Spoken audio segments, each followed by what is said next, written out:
Continuando con las clases de Ingeniería de Software 2, vamos a empezar a barrer todos los temas relacionados con la actividad de prueba, la actividad genérica de pruebas, que iría a continuación de las actividades genéricas que ya cubrimos de diseño y codificación.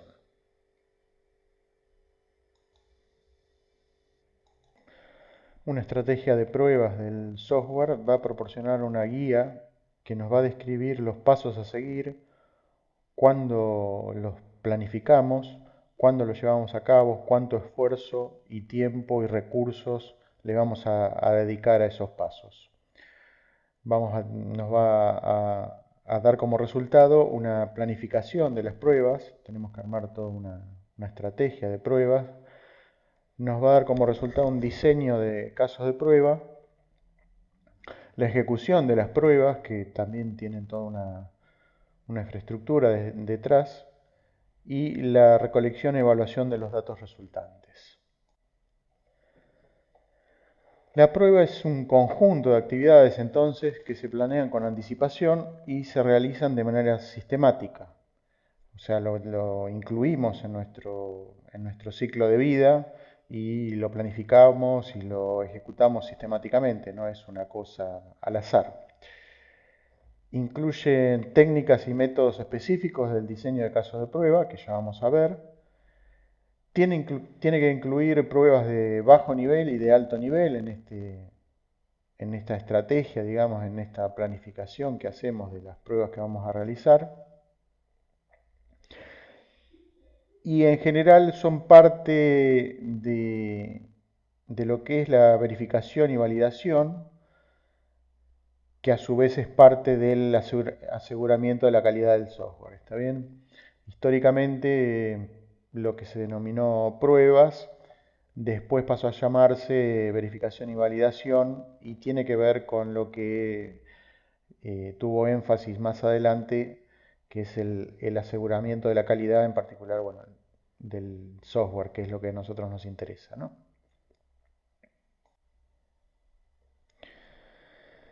Y bueno, ya que introdujimos el tema de la verificación y la validación, son dos cosas diferentes, digamos, que vamos a hacer esa aclaración.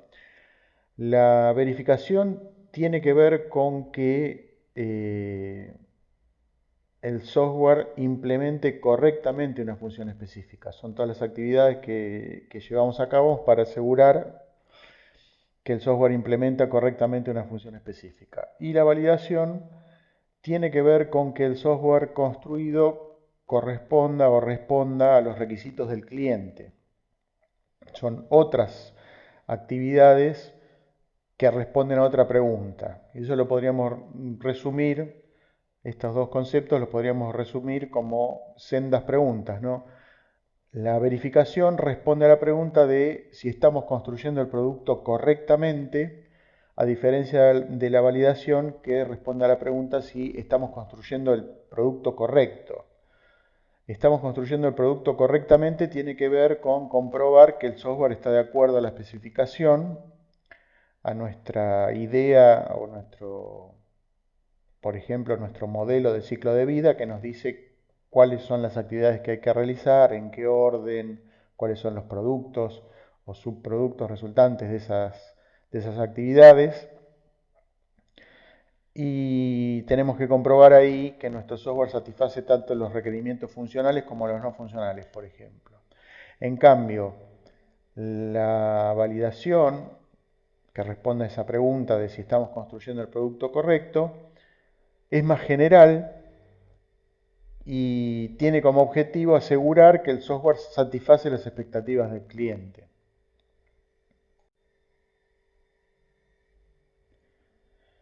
Desde otro punto de vista, todo este tema de estrategias de prueba, toda esta tarea macro de pruebas, digamos, eh, va de lo particular, va a tener que ir de lo particular a lo general, digamos. A partir del código vamos a poder hacer pruebas de unidad, a partir de módulos o de partes del código vamos a poder hacer pruebas de unidad. Las pruebas de integración, en cambio, van a tener que ver con el diseño. Las pruebas de validación van a tener que ver con los requerimientos o requisitos. Y las pruebas del sistema ya van a probar el sistema completo como un todo, incluso en su interacción con el ambiente, digamos, y tiene que ver con la ingeniería del sistema, digamos, con los requisitos, pero los más macro, digamos, y llega a estar incluso por ahí involucrado hardware y software.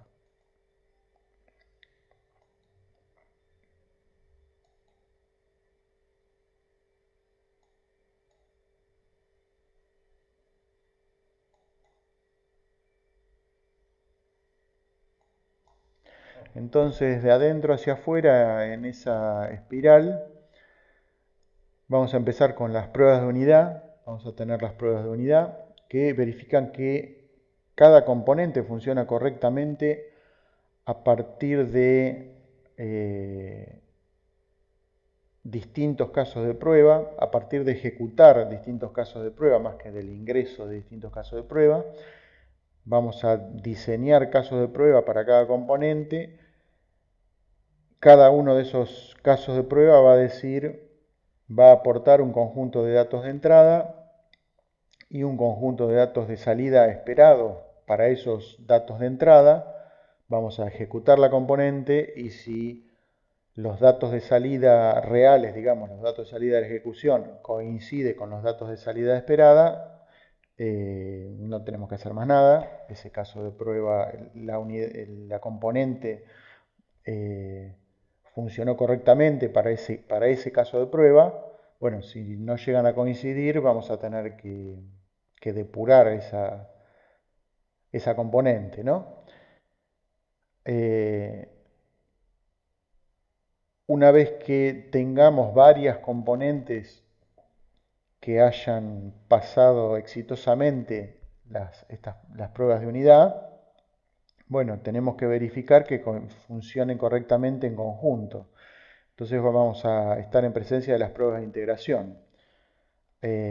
Porque no necesariamente, por más que individualmente las componentes funcionen bien, funcionen correctamente, entreguen los datos de salida esperados, al ponerlas a trabajar en conjunto con otras componentes, no necesariamente el conjunto va a funcionar de forma armoniosa entregando los datos de salida esperados, ¿no? Siguiendo hacia afuera en la espiral, a las pruebas de integración le seguirían las pruebas de validación, bueno, que son pruebas más amplias y proporcionarían una seguridad final de que el software satisface todos los requisitos funcionales y no funcionales. Y por último, saliendo del todo de la espiral, las pruebas del sistema, que verifican que cada elemento encaja de forma adecuada y que se alcanza la funcionalidad y el rendimiento del sistema total. Esto es ya el sistema en el equipo final, digamos, en el sistema de cómputo destino.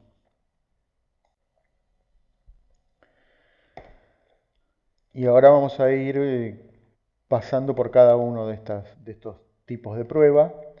Las pruebas de unidad, dijimos que lo que testeaban, lo que probaban era una componente. Se puede probar, por ejemplo, la interfaz del módulo o de la componente para asegurar que la información fluye de forma adecuada. Se pueden mirar las estructuras de datos locales. Se prueban las condiciones límite para asegurar que el módulo funciona correctamente, o sea, se mira el código, se puede mirar el código y mirar las condiciones que hay en las estructuras de control y tratar de forzarlas, llevarlas a los límites, digamos. Y se pueden ejercitar todos los caminos de ejecución independientes, todos los flujos de ejecución independientes. Son distintas pruebas de unidad que podemos llegar a. ¿Cuáles son los errores más comunes detectados por estas pruebas de unidad? O sea, cuando probamos una componente en forma individual. Bueno, cálculos incorrectos o comparaciones erróneas o flujos de control inapropiados.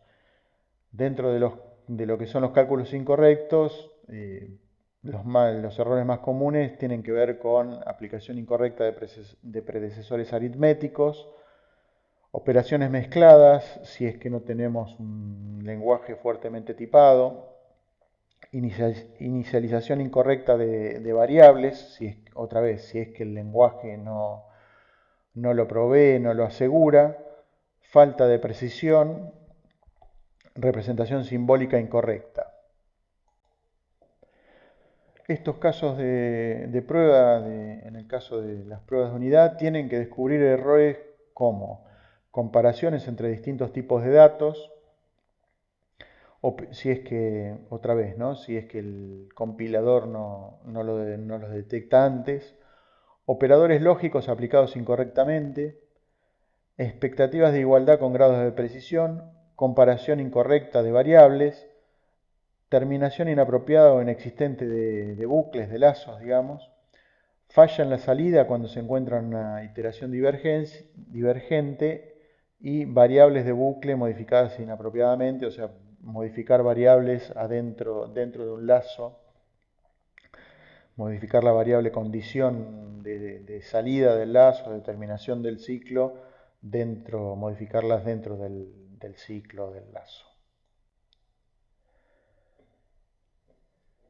Bueno, y ahora entrando un poco más en detalle en las pruebas de unidad, como las componentes que vamos a probar realizando las pruebas de unidad no son programas completos, no son programas independientes que yo pueda ir y ejecutar directamente, para cada prueba de unidad o para cada módulo o para cada componente, digamos, que yo quiero probar, voy a tener que desarrollar, si no tengo alguna herramienta automática que me lo provea o algún framework que me lo provea, voy a tener que desarrollar un software que controle, por un lado, que controle a la componente para poder ejecutarla, que la invoque, que la ejecute, y por otro lado, voy a necesitar resguardos para las componentes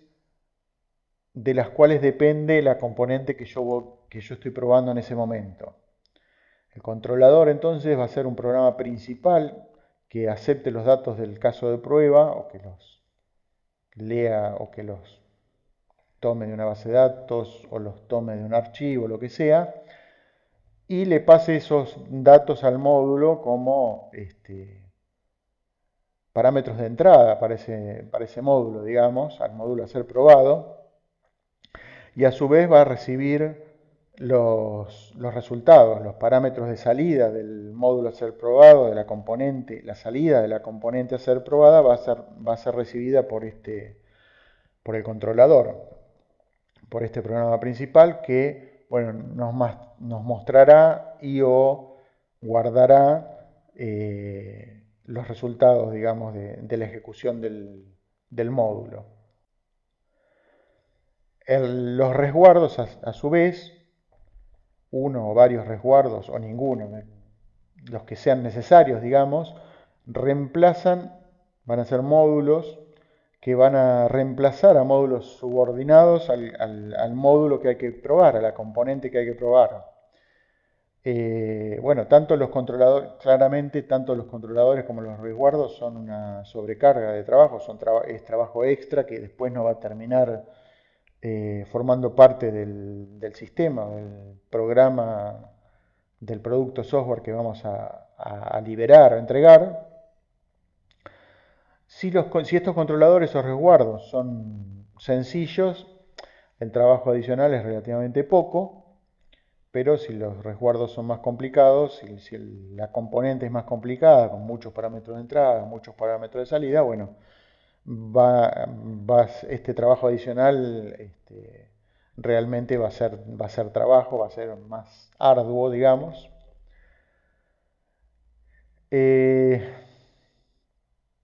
Y bueno, estas pruebas de unidad van a ser más fáciles, este trabajo va a estar simplificado si diseñamos un módulo con un alto grado de cohesión. O sea, si todo el módulo, toda la lógica del módulo está enfocada en una única tarea y no si el módulo, el código del módulo está enfocada en hacer varias cosas, ¿no? Lo que vimos cuando hablamos de los conceptos de diseño.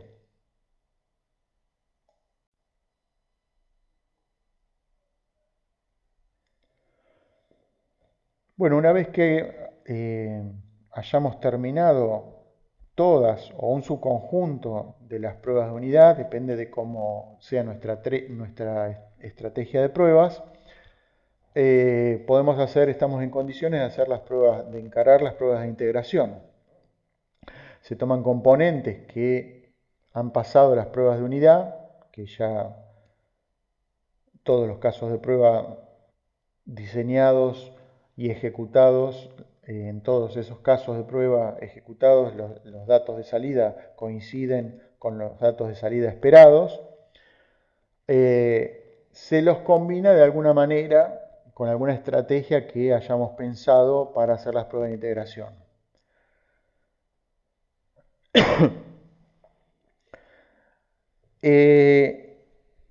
¿Por qué tienen sentido estas pruebas de integración? Si las componentes funcionan bien por separado, ¿por qué podrían no llegar a funcionar integradas o juntas? Bueno, puede haber algún problema en el pasaje de datos en las interfaces.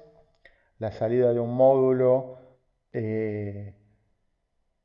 no necesariamente va a llegar intacta al otro módulo. Un módulo puede tener un efecto adverso e inadvertido sobre otro. Por eso teníamos las buenas prácticas de diseño y las buenas prácticas de codificación. Si nosotros seguimos todas esas buenas prácticas de diseño y de codificación, esto no va a pasar. Pero bueno, si cometemos algún error, algún desliz en nuestra programación, en nuestro diseño, puede ser que un módulo tenga un efecto secundario sobre otro módulo. Y también puede ocurrir que la combinación de sus funciones o el encadenamiento de transformaciones, digamos, de los datos en una secuencia de ejecución de módulos puede ser que no produzcan el resultado esperado final, ¿no? Es más o menos, damos vuelta más o menos siempre sobre lo mismo, en este caso. Y entonces, bueno, lo que vamos a hacer para las pruebas de integración es construir un programa que pruebe pequeños segmentos, digamos, pequeños subconjuntos de componentes en donde los errores sean más fáciles de aislar y de corregir. En el armado de este programa podemos pensar o podemos adoptar dos estrategias. Dijimos, bueno, puede haber distintas estrategias de pruebas de integración. Bueno, acá están. Esa integración puede ser descendente o ascendente, como en primera instancia, digamos, como primera división. Si la integración es descendente, los módulos que integramos son aquellos que iríamos recorriendo, digamos, al descender por la jerarquía de control, empezando por el programa principal. ¿Está bien? Tendríamos el programa principal, el primer módulo invocado por el programa principal sería el primero en nuestra prueba de integración descendente, digamos. Y a su vez, las pruebas de integración descendente se pueden adoptar dos enfoques, dos estrategias diferentes. Se puede realizar en profundidad o en anchura. Si adopto el enfoque en profundidad, voy integrando todos los módulos del camino de control principal de la estructura, o sea, sigo bajando por la estructura hasta el final. ¿Está bien? Del programa principal al primer módulo invocado, a su vez al primer módulo que invoca este módulo, esta componente del primer nivel, y así sigo bajando por los distintos niveles de la jerarquía de control. En cambio, en anchura, en realidad voy a integrar al programa principal el primer módulo y el primer módulo que invoca el programa principal, y el segundo módulo que invoca el programa principal, digamos que estaría en el mismo nivel de control que el primer módulo que integré, o sea, el hermano, entre comillas, y así voy integrando todos los hermanos. En ese caso sería una integración descendente en anchura. En cambio, en profundidad, como que voy bajando por toda una rama, por todos los ancestros, digamos, desde el programa principal al hijo, entre comillas, al nieto, y así sigo descendiendo en la jerarquía. Gráficamente acá tenemos un ejemplo de integración descendente en profundidad. El módulo principal, lo que sería el programa principal, acá en el gráfico marcado como M1, a ese le integraríamos M2, a ese le integraríamos M5 y a ese le integraríamos M8. Tengo que ir reemplazando, en realidad en esta estrategia tengo que tener resguardos. Primero tengo que tener un resguardo para M2, estos módulos fantasma, estos módulos dummy, estas cáscaras, digamos, estos prototipos de módulos, digamos, serían los resguardos. Entonces lo primero que hago es pruebo M1, integro M1 con un resguardo de M2. Después reemplazo M2 por el módulo verdadero M2 y le ejecuto el caso de prueba. Y después reemplazo y cuando utilicé M2, el M2 real en la prueba de integración, en el caso de prueba que ejecuté, M5 y M6 eran resguardos. Después reemplazo M5 por el módulo verdadero, teniendo M8 como con un resguardo, digamos, no con el módulo verdadero. Y por último, ahí reemplazaría M8 por el módulo verdadero e integré toda esa rama M1, M2, realicé las pruebas de integración, digamos, a la rama completa M1, M2, M5, M8.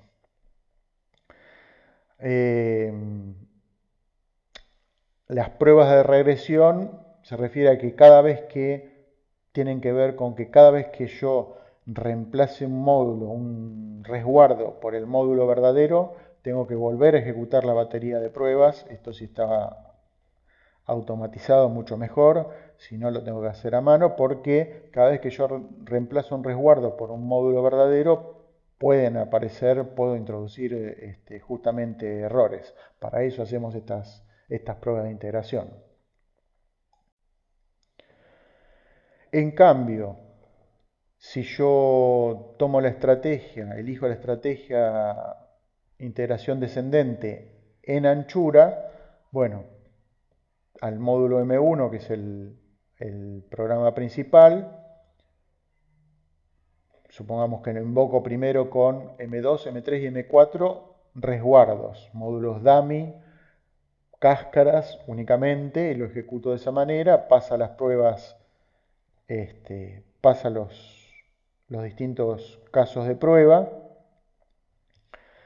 y entonces reemplazo el resguardo de M2 por el módulo M2 verdadero y le ejecuto la batería de test, le ejecuto la batería de pruebas. Si pasa sin errores, si coinciden todos los datos de salida con los datos esperados, reemplazo M3, el resguardo de M3 por el módulo M3 verdadero y le ejecuto los casos de prueba, la batería de tests. Si pasa exitosamente todos los tests, perdón, reemplazo entonces el resguardo de M4 por el módulo M4 verdadero, bueno, y así siguiendo, ¿no? Hasta que reemplace todos los módulos, todos los resguardos por los módulos verdaderos y le ejecute toda la batería de tests y no ocurra ningún error. Por eso hoy les decía que, bueno, va a depender de cómo hagamos la integración, cuáles son los módulos que yo voy a tener, cuáles son las componentes que yo voy a tener listas. Voy a tener que tener listas para poder arrancar con las pruebas de integración. En este caso, en el caso de las pruebas de integración descendentes y en profundidad, yo tengo que tener, al tener ciertos módulos, ya puedo empezar con las pruebas. Si tengo la rama M1, M2, M5, M8, ya puedo hacer pruebas de integración, por ejemplo, con esa rama. O, en cambio, si elijo este tipo de esquema, digamos, integración descendente en anchura, en realidad, por ahí cuando tenga los módulos M1, M2, M3 y M4, acá ahí puedo ir haciendo unas pruebas de integración sin tener todavía M5, M6, M7 y M8. ¿Está bien? Por supuesto que las pruebas de integración totales, o sea, este trabajo va a terminar cuando yo ya tenga todos los módulos escritos, todas las componentes escritas, realizadas las pruebas de unidad y realizadas las pruebas de integración, reemplazados todos los resguardos, digamos, por los módulos verdaderos.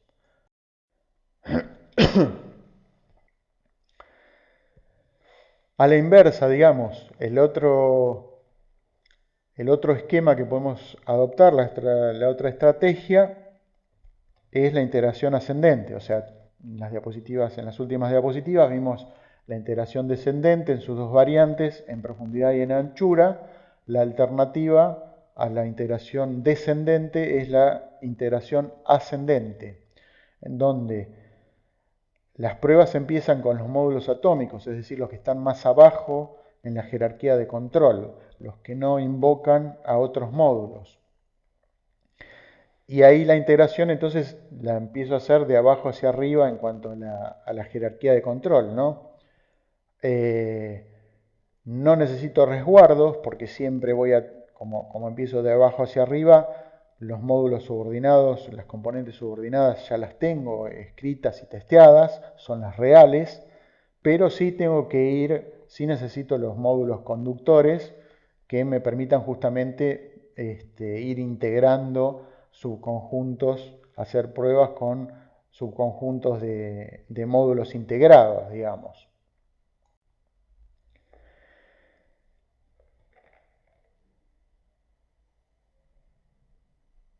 Y así voy eliminando conductores, reemplazando módulos conductores por los módulos reales y ejecutando las pruebas de regresión, tal cual, en eso sí es lo mismo, no importa la estrategia o el método que yo elija.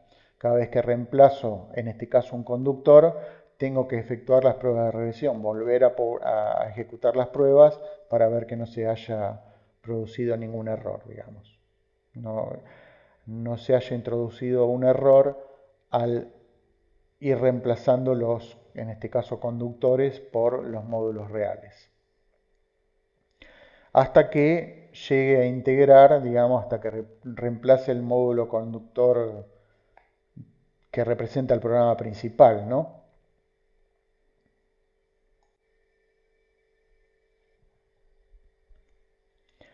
Ventajas y desventajas de estos dos esquemas. Bueno, hay un par que son más o menos obvias.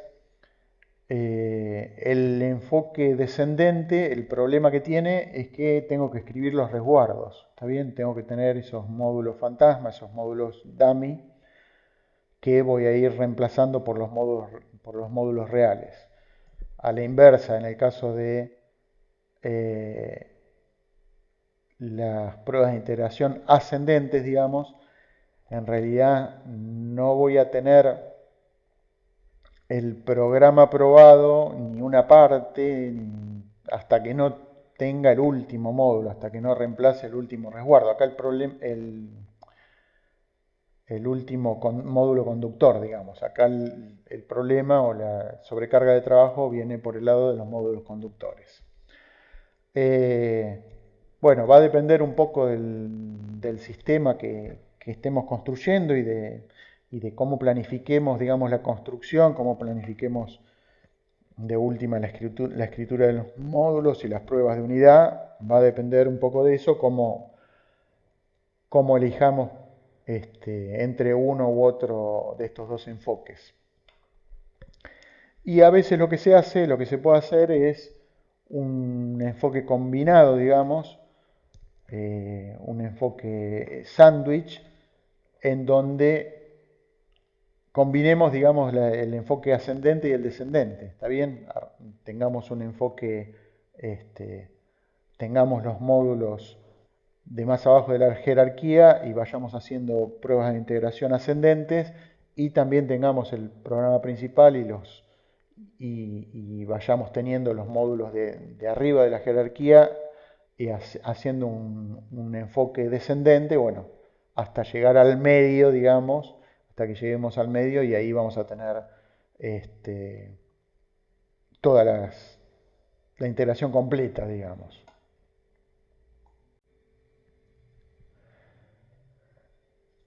Bueno, en parte de estas explicaciones nombramos las pruebas de regresión, porque cada vez que añadamos un nuevo módulo como parte de una prueba de integración, estamos modificando el software. En realidad entra en juego nuevo código, digamos, que no entró, no sufrió, digamos, la ejecución como parte de las pruebas que veníamos realizando. A raíz de eso se pueden establecer nuevos caminos de ejecución, puede haber nuevas entradas-salidas, entra en juego una nueva, por ahí, lógica de control, y puede ser que estemos introduciendo errores, que estemos causando problemas a partir de estos cambios, digamos, con funciones que antes trabajaban perfectamente. O sea, realizamos las pruebas,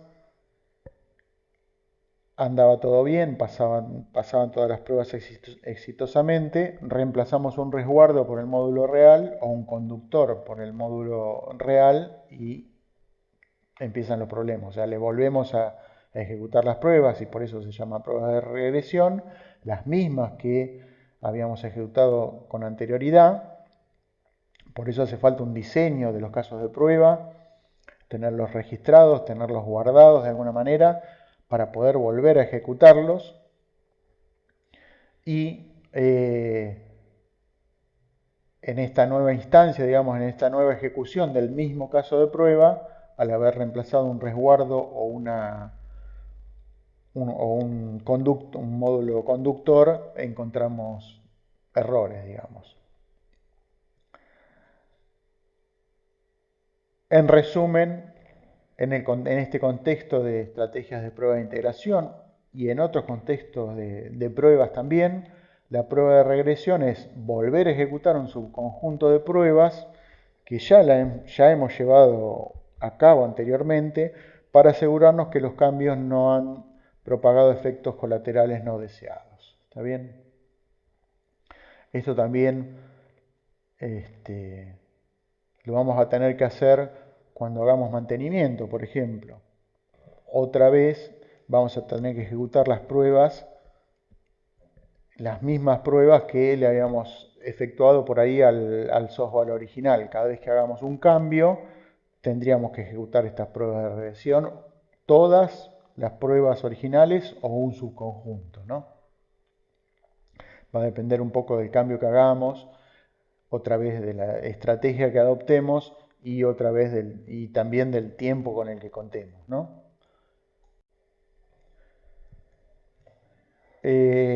Estas pruebas de regresión las podemos hacer manualmente, volviendo a realizar un subconjunto de todos los casos de prueba que diseñamos, que escribimos y que guardamos a los efectos, o bueno, muchísimo mejor si tenemos herramientas automáticas.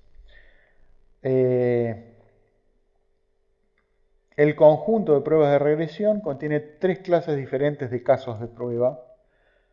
Una muestra representativa de pruebas que ejercite todas las funciones del software, pruebas adicionales que se centren en las funciones del software que son probablemente afectadas por el cambio y pruebas que se centren en las componentes del software que han cambiado. ¿Está bien? No necesariamente vamos a ejecutar todas las pruebas que venimos realizando, pero sí un subconjunto que contenga estas 3 clases diferentes de casos de prueba.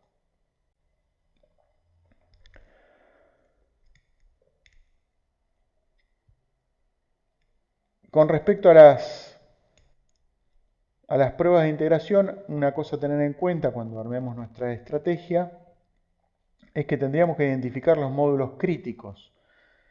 Pueden ser los módulos que toquen o que sean transversales a muchos requerimientos de software, que tengan que ver con muchos requerimientos, o que tengan un alto nivel de control, que invoquen a una gran cantidad de módulos subordinados, que tengan una gran cantidad de módulos subordinados, que sean complejos o proclives a error. Está bien, si tenemos un módulo muy complejo, ese lo tendríamos que tener en cuenta especialmente, o si a partir de las pruebas que vamos realizando, o bueno, si ya estamos en mantenimiento, a partir de los errores que nos hayan reportado, detectemos que en ese módulo en particular se produzcan muchos errores, bueno, a eso nos referimos con que el módulo sea proclive a error, ¿no? Un módulo complejo o un módulo que sea proclive a error. O que tengan requerimientos de rendimiento definidos, o sea que tengan requerimientos no funcionales asociados, bueno, a esos los vamos a tener que probar especialmente, les vamos a tener que prestar especial atención, justamente, bueno, en este caso por los requerimientos no funcionales, ¿no? que van a estar asociados a estas componentes. Esos módulos tienen que ser probados, se tienen que probar lo antes posible, y las pruebas de regresión que pensemos, que imaginemos, tienen que hacer foco en ellos, ¿no? Tienen que hacer foco en estos módulos.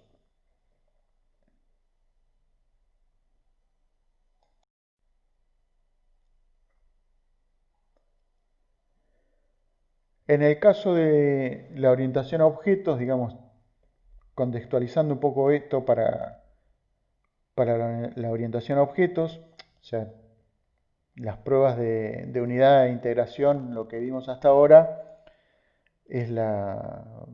fue la visión histórica, digamos, que tenía que ver, que vino con la programación, el análisis y diseño estructurado, ¿está bien? Pero bueno, estas estrategias fueron, digamos, remozadas para tener en cuenta la orientación a objetos. Y así, en el caso de las pruebas de unidad, por lo general, la prueba de unidad se asocia a una clase. ¿Está bien? Los métodos de esa clase son los módulos, digamos, la unidad más pequeña de comprobación, la unidad más pequeña a la cual le podemos hacer ejecutar un caso de prueba.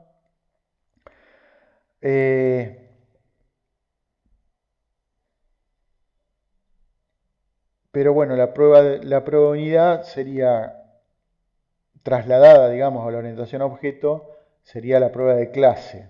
¿Está bien? Dirigida a todas las operaciones encapsuladas por la clase, a todos los métodos de la clase y al comportamiento de estado de una clase. En el caso de las pruebas de integración, en realidad todo lo que vimos de prueba de integración estructurada en orientación a objetos, no hay una jerarquía obvia entre los objetos de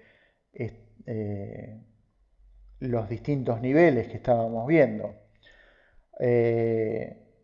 Una, una analogía que podríamos llegar a hacer o que podríamos llegar a ver serían las pruebas basadas en hebras, las pruebas basadas en hilos, en threads, digamos, que integra conjunto de clases requeridas para responder a algún evento o algún estímulo, digamos. Y la otra alternativa, digamos, la otra analogía que se puede hacer es la prueba basada en uso, que empezaría con las clases independientes y después efectuaríamos pruebas sobre las clases dependientes. En este sentido sería parecido, digamos, la analogía estaría con la integración ascendente, digamos, el enfoque ascendente en lo que sería la integración estructurada, digamos.